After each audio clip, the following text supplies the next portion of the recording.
I've put together 5 simple strategies. You can apply all or one of these at any time, but if you have got these written out or even that you start practicing them so much that they become second nature, I promise you they will make a difference. Hey there, and welcome back to the Direct Selling Accelerator podcast. I'm your host, Sam Hind, and today I want to talk to you about something that I personally have experienced many times across my career. And to be perfectly honest, I'm sure I will experience it many times to come. And that is that feeling of being stuck and overwhelmed and not knowing what to do next. We all recognize that feeling, and yet when it happens, we often don't have the strategies ready at our fingertips to know how to get out of that place and get momentum again in our business. Well, I've got 5 strategies that I use on a daily basis to help me, number one, stay with momentum, to keep moving and not get in that place where I get stuck. But also on those occasions when it does happen, and absolutely, let's be real, we're all human, we get to that place. I'm going to show you what I do to get myself unstuck and also what I teach people inside of our community to do as well. Now, this relates to multiple things, but I specifically want to speak about this when it comes to your social media journey, since that's what many of you come to me for, is help with your social media to help you reach more of the right people and know what to put out there to get their attention. Well, as I share with you these strategies, I want you to think about how you can use these strategies to apply to your social media journey to help you get results. And when we get overwhelmed, we tend to do one thing that is the worst possible thing we can do, and that is nothing. We just stand still, like feet in cement, like just don't know what to do. And, I've been in that position before where I've literally sat there and kind of waited for a lightning strike or something to happen before I move again. Well, I think we've all done that. We all can say without a shadow of a doubt, that's not a good strategy and it's not going to help us. So, because you're an action taker, and I know that you are because you're in this podcast with me here today, I want to share with you how you can become an action taker and you can get those feet out of that quicksand or that cement and get moving again, even if it doesn't feel like you're ready to do it. Are you ready? Let's get stuck in.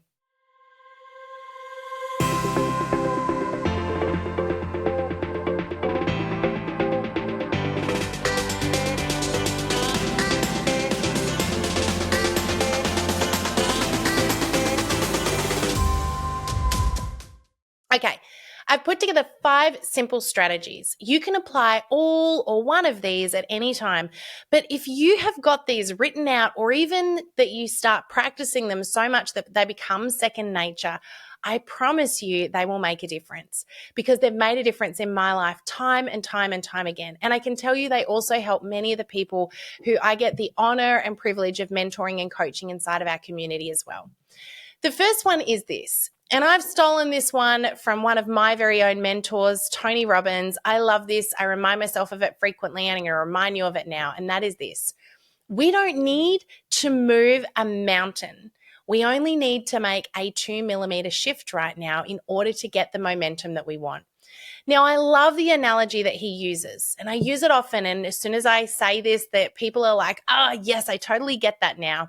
And that is the golfing analogy. Now, I'm no golfer here, but Tony Robbins talks about it like this. If you're a golfer and you're teeing off, as you tee off, if you move your stance, if you move your club, if you change your grip by just 2mm, when you hit that ball is not going to stay at only a 2mm shift for its entire trajectory. It's going to gain momentum, and it's also going to move. And so by the time it lands, that 2mm will have translated into meters or maybe in kilometers or miles at the other end. But a 2mm shift today can make a kilometer shift tomorrow or next week or next month. Another of my favorite quotes is, the best time to plant a tree was 10 years ago, but the next best time is now.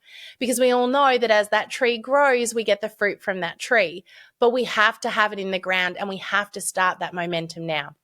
So one of the things that makes me feel a lot better when I get stuck is I actually don't have to move a mountain right now in order to get momentum. I just need to move by 2mm. I just need to change something by 2 millimeters. And here's the thing, if we're always improving and finessing our business or ourselves, we're always improving, right? It's a step forward. It doesn't have to be huge. Tomorrow, maybe we will take a bigger one. But right now, you only have to do something small. So if you feel really overwhelmed and really stuck, just ask yourself, how can I just shift something that I'm doing the way I'm doing it by just 2 millimeters?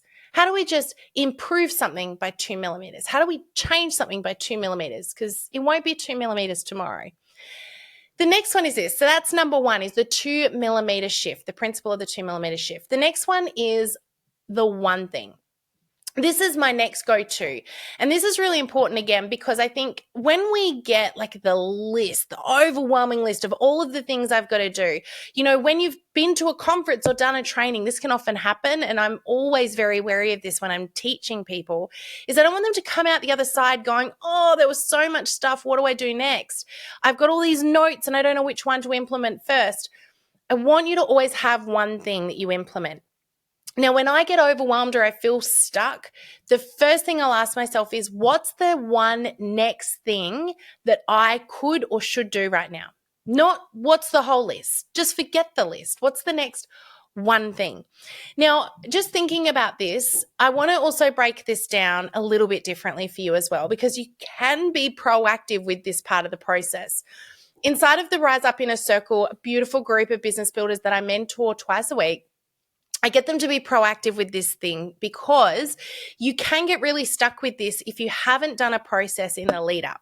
For example, let's just say that you want to run a party demonstrating your products. And your next one thing is run the party. That one thing in itself can be very overwhelming, because within that one thing, there's a lot of things, right? I'm going to use the example of maybe running a webinar. That for me would be a one thing that if I made that my next one thing, that's a lot. There's a lot of mini tasks within that one task. Now, let's break it down even further. Think about it like cleaning your house. If you said to yourself, the next one thing I'm going to do is clean my house, that in itself would probably, again, be very overwhelming, because there's a lot to that. There's a bathroom, a bedroom, a closet, there's the floors, there's the windows. So one of the things I encourage our members to do is break it right down. And so if one of your tasks that you want to tick off your list is cleaning the house, again, we're going to use this as just an example because we all understand what this process is like, right? We've all been overwhelmed by it before, and we've all dreamed that we could have one wish and the fairy come in and clean it all. I know you guys have thought about that too. I definitely think about that on a daily basis. So let's just think about cleaning the house. If that's on your task list, sit down and break it down into tasks, because I want you to think about the subconscious brain for a little minute. When we get rewarded for doing certain things, our subconscious brain is going to chase more of those things. So I want you to set yourself up for success, and think about this in the context of your business. What tasks have you put on yourself that are in themselves overwhelming? You're thinking it's only one thing, but actually within it are many things. So thinking about the cleaning of the house analogy here for a little second, you go, okay, I've got a task to clean the house. Let's sit down just take 5 minutes before you start. Sit down and break it down and go, okay, if I were to clean my house, I'm going to break it down by the tasks I've got to do. I've got to do the bedroom. I've got to do the bathroom. I've got to do the floors. Write them all down until you can't break them down any further. And then pick one thing. Okay, pick one thing. That's your next one thing. So if the one thing is clean out a drawer, that feels a lot less overwhelming and it's doable. And here's why it works. Because when you clean out the drawer, you get that little hit of dopamine, that little feel-good hit that your brain is going to chase more of. How many of you have experienced this without realizing it? I know you have, because you've done that before. You might start with cleaning out a drawer, or you clean out the fridge, or you do the floors in one room. You're like, that felt good. I did that. Now I'm going to go do another room. And you keep going. Why? Because you subconsciously chase that feel-good feeling of completion and setting yourself up for success. But if setting yourself up for success starts with cleaning the house, you don't feel good until the entire house is clean. But if you are setting yourself up for success with one task, You're going to keep chasing those tasks until you've done the whole lot. Before you know it, the whole job's done and you didn't have to really stop and think about it. But the key to this is the next part to this process. And this is number 3. This is celebrate. When you complete something big or tiny, you've got to celebrate it. Celebrate you, because if you don't do that, then everything feels like it's just too big. There's always the next thing. There's always going to be a next thing. But if you can't celebrate the little wins, then you're always going to be chasing that next thing. And that's not a great place to be at. That creates overwhelm, and it definitely has you feeling stuck. And it has you being your own worst enemy as well. So one of the hardest things for me to ever learn was how to celebrate. And, I was always, I'd get somewhere, I'd be like, I need the next thing. I need the next thing. I need the next thing. And I would never stop and actually appreciate the fact that I've just achieved the thing that I achieved. Well, you've got to learn to be your own biggest cheerleader, because you can't rely on anyone else or the rest of the world to do it for you. But the thing is, there's actually psychological reasons why this is important. When you learn to celebrate effectively, you're going to chase more of that feeling, and it's going to help motivate and propel you and keep you going. So little things, it might just be, and it could, whatever it needs to be for you, you need to stop and think about this for a second. What is a way that you could celebrate that would give you that little feel-good hit? That's like eating that without eating the piece of chocolate cake, or maybe that's what it is, but probably not the healthiest way to do it. But when you eat that favorite piece of cake that you just love and you feel good because your brain gives you that little hit of dopamine, what can you do to celebrate yourself when you have a little win? And that win might just be cleaning out the drawer.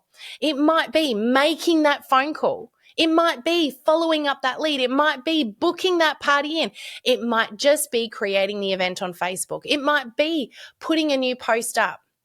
Whatever that is for you, whatever that one next thing is, when you achieve it, how do you set yourself up for success by celebrating yourself? Is it that you're going to take a quick break? You're going to have a cup of tea?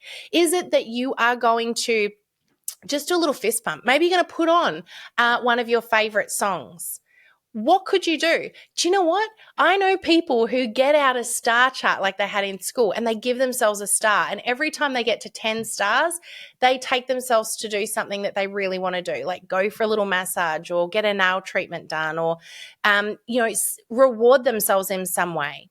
Buy themselves something that they've been wanting to buy. They reward themselves. It may just be telling yourself you're awesome. How many times do you do that a day? Probably not very many. So what are some of the things you can do to celebrate when you achieve a win? Okay, I'm going to give you number 4 now. And number 4 is setting yourself up for success in advance, because I know, without a shadow of a doubt, anytime I don't do this well, I absolutely every single time I can see patterns, and I can see that my week doesn't go as well. And if I get overwhelmed and stuck, I can always look back and I know I didn't do this part. If I do this, I very, very rarely get into that place where I'm in the quicksand or in the cement, right? So here's what it is. It's actually planning your week out ahead, and I'm going to really encourage you to do something that we get our community to do all the time. And I can tell you, we get testimonial after testimonial from people that do this, and that is time blocking. It doesn't seem like it would make that much difference, but let me tell you, it makes so much difference. So planning your week ahead means planning your entire world. Now, I just made that sound in itself very overwhelming. What I mean by that is, don't just put in your calendar, like most people, your work commitments. That's what most people do. They go into their calendar at the start of the week and they go, here are all of the things, the appointments I have for work, and that's where they end it. That's like saying your work is the most important thing in your world and nothing else matters. It's also pushing everything else in your world to the side and not giving it the attention it's due. So here's what I do. I sit down at the start of the week and I look at all the different areas of my life that are important to me: my family, my personal time, my fitness, my health, also my jobs I have to do from a personal perspective, like the groceries, that sort of thing. And then I look at my business as well. And I block out in my calendar all the things that are important. So I know that I am equally allocating time to business, but also health and fitness, work, even one-on-one time with Greg, date time. It might just be a coffee together. And then, of course, time with my kids that I can be present with them. I block this out in my calendar and I stick to it all like appointments. So when it comes to doing my work, I can see I've time blocked it out. Now, when you block your time out for work, here is what I recommend doing. Don't just say, these are the hours I'm going to work on my business. Actually sit down and go, in these hours, these are the tasks I need to complete. And I'll talk to you about this next. This is number 5. These are the tasks I need to complete, and here's how I'm going to go about doing them. Now, if you time block out, so for example, you know you need to do some lead follow-up. Go, I'm going to do here 30 minutes of just following up leads. Time blocking means that in that time, I will not do any other task. So don't just say I'm going to work on my business, because what you'll do is what most of us do, particularly if you're a woman here, and that is you will multitask. You'll do the squirrel effect. We laugh about this a lot inside of our community because many of us do this. You ever do that thing where you go, oh, I'm going to check my emails. You go to check your emails and you're like me, where you've got, thousands of unread emails in your inbox, so you can squirrel easily.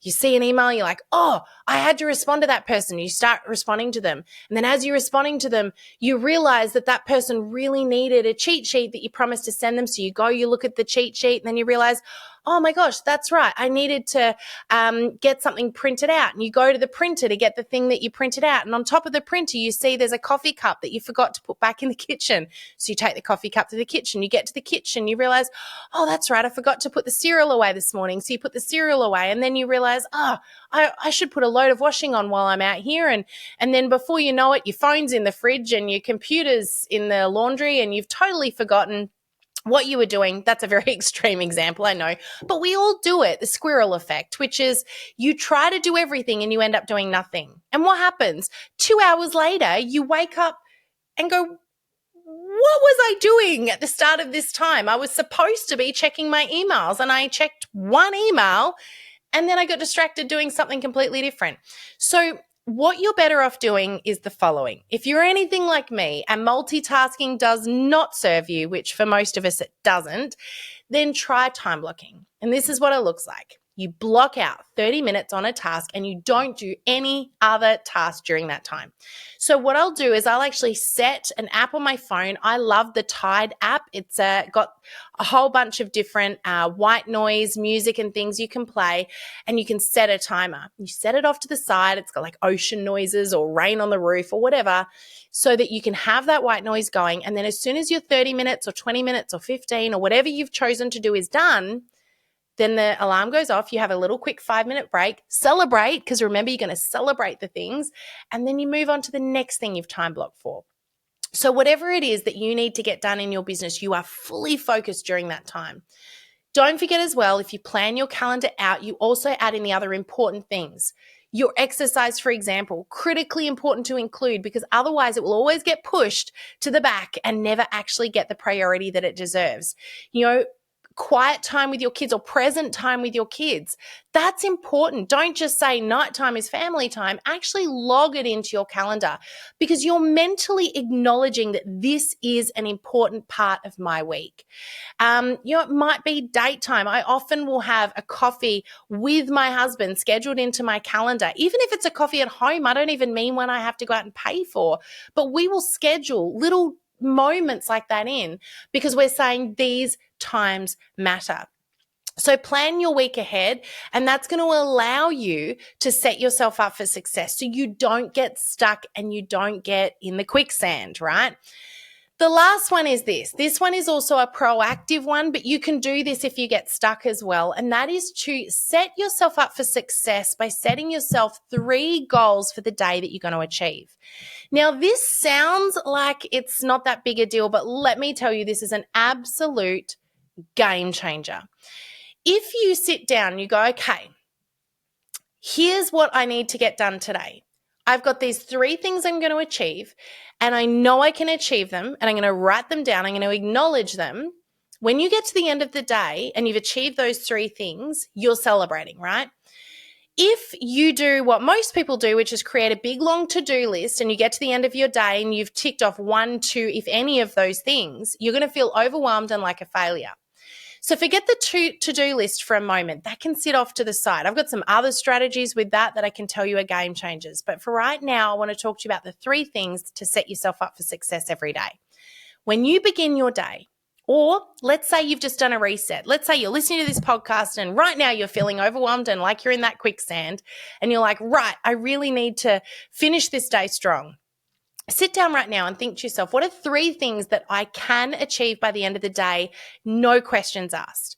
Now, one of them might be drink a liter of water. It doesn't have to be big. I want you to make sure these are things that you absolutely 100% can achieve. It might be make one phone call to a possible lead. It might be put up one post on social media. But pick 3 things that you can achieve today. No questions asked, and write them down.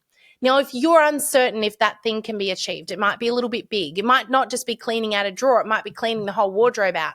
Break it down and make sure it is absolutely a no-brainer you can do it.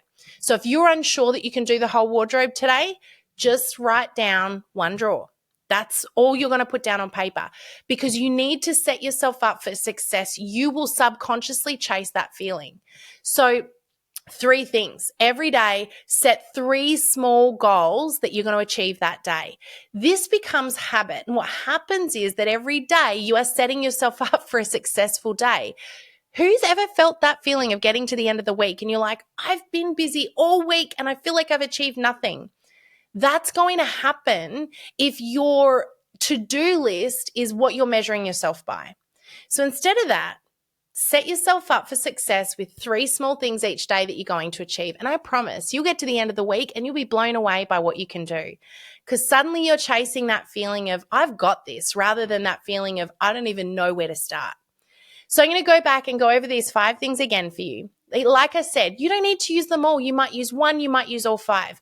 These are my go-tos. They have changed my life. I know that they've helped many other people as well. And if you're like me and you've got a million things on the go, you've got family, you've got business, you've got personal life, you've got professional life, you've got romantic life, you've got all of these things and things that you might volunteer for as well, life can be overwhelming. So to avoid you getting stuck, let's go back over the 5 things. The first one is, remember, a 2 millimeter shift is going to be a far greater shift tomorrow. So just think 2 millimeters. When you get in those moments where you're stuck, what's something you can improve by 2 millimeters, move by 2 millimeters, just shift slightly by 2 millimeters. Number 2 is this. When you get stuck, also think about the one thing and break the big tasks down. Instead of cleaning the whole house, start with one drawer. What's the one next thing? Just one foot in front of the other. Anyone I'm coaching through overwhelm, if I ever get anyone say to me in the community, Sam, I don't know what to do next. I feel stuck. I'm overwhelmed. The first thing I'll say to them is, what's the next one thing? Tiny thing. What's the next one thing? Don't look ahead. Just look down at your feet and take one little step. What's the next one thing? Clean out a drawer. It might be pick up the phone, ring one person. It might be post one post. What's the next one thing? The next thing, number 3, was plan your week ahead. Be a proactive planner, because if you don't do this, you are going to get yourself stuck and overwhelmed because life gets in the way. Run your week. Don't let it run you. But also consider, as you do that, don't only put into your week the work commitments, also put in the other things that are important, because they also need your brain power. You need to tell yourself these things matter as much as the business stuff, and you need to protect that time for those things. And if you can, time block. That's going to be really powerful for you. Number 4 was set 3 small goals each day that you can absolutely achieve, no questions asked, so you're setting yourself up for success. And last but not least, learn to celebrate your wins. When you achieve something, celebrate it. Come up with something that's going to help you get that little hit of dopamine so that subconsciously you continue chasing that feeling. And I guarantee you, it'll be a snowball effect. You will be looking for those wins over and over and over again. So guys, I hope that this is helpful for you. If you've ever felt overwhelmed or stuck or like you just don't know what to do next, just take one of these things and apply it and give it a little go. I promise you it will make all the difference. And just remember, you've got this. You don't need to be anybody else. You don't need to be a different version of yourself. You've got this. I believe in you. Go get it. I look forward to seeing you on the podcast again next week. Thanks for tuning in. Bye for now. Thank you for joining us in this episode of the Direct Selling Accelerator podcast. If you love listening and you found that this was helpful for your direct selling business, please like and subscribe to our YouTube channel. You can also check out the recommended video that's popped up on your screen right here. I look forward to seeing you again next time. Bye for now.